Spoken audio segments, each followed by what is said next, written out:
The 4 hostages released by Hamas have now crossed into Israel and have been reunited with their families. They're accompanied by army medics and are due to undergo an initial medical assessment.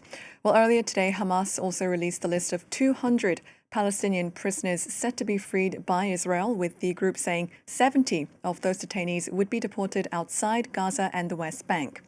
Well, Prime Minister Benjamin Netanyahu, meanwhile, says Israel won't allow Palestinians to cross into northern Gaza before the issue of a female civilian hostage it had been expecting to be released on Saturday.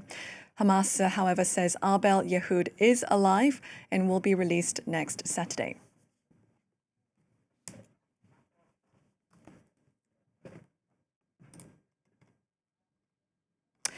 Right, for more we can cross to Tel Aviv, where reporter Mark Owen is standing by. Mark, the latest of what we're hearing is that Israel won't allow Palestinians to cross into northern Gaza before the issue of the female civilian hostage is revealed. What more have you heard from the Israeli side? This was a surprise to the Israelis. They were expecting to see 4 civilian hostages released today. Then word came out little by little that it would actually be 4 military personnel described as spotters by the IDF, the Israeli Defense Force. They're all around about 20 years old. They were released with great fanfare by Hamas in Gaza City before being brought back to the base from where they were actually kidnapped on October the 7th, 2023, and reunited with their families. So happiness all around for them at the end of a very long, difficult process. But on the other side of things, of course, the civilians that Israel was expecting to see. Now, on that score, that has led to an element of doubt, questions about whether these 4 women are actually still alive. And one of the women is the mother of 2 young children who are also in captivity, and her husband as well. So the depth of this tragedy gets deeper and deeper.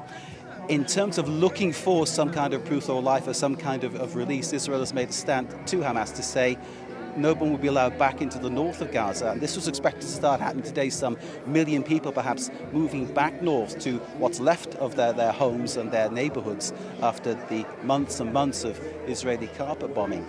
It was hoped that that would happen from the Palestinian side, but now all this brought to a halt because of this uncertainty as to the fate of the civilians who were supposed to be part of the release today.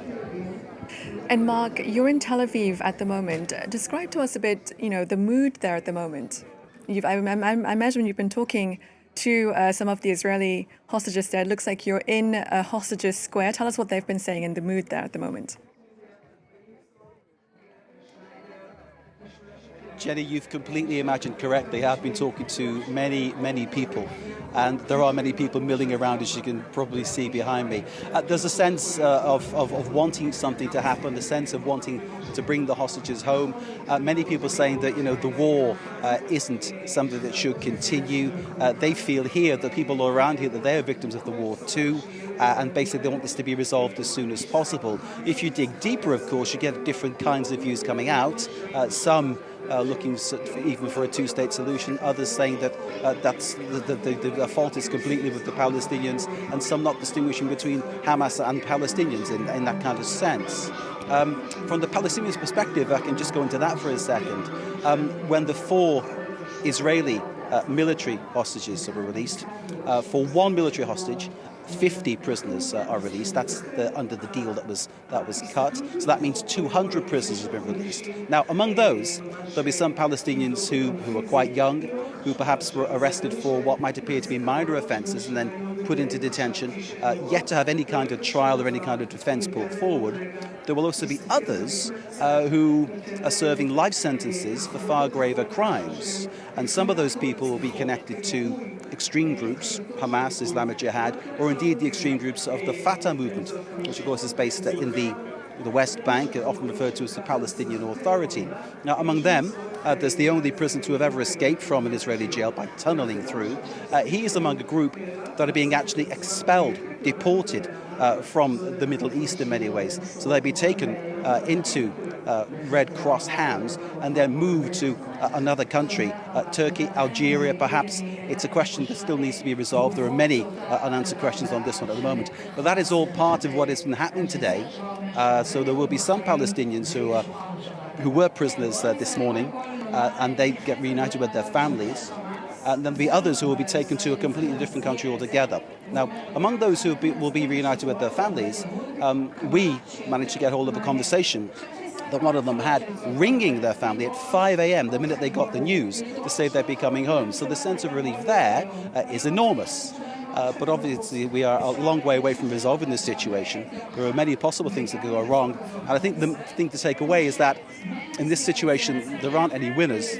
There's only sort of different depths of how much you lose. Of course, the sooner the war is resolved and a viable proposition is put in place, the better for everybody concerned. Mark, thank you very much indeed. For now, we'll be, of course, crossing back to you throughout the day.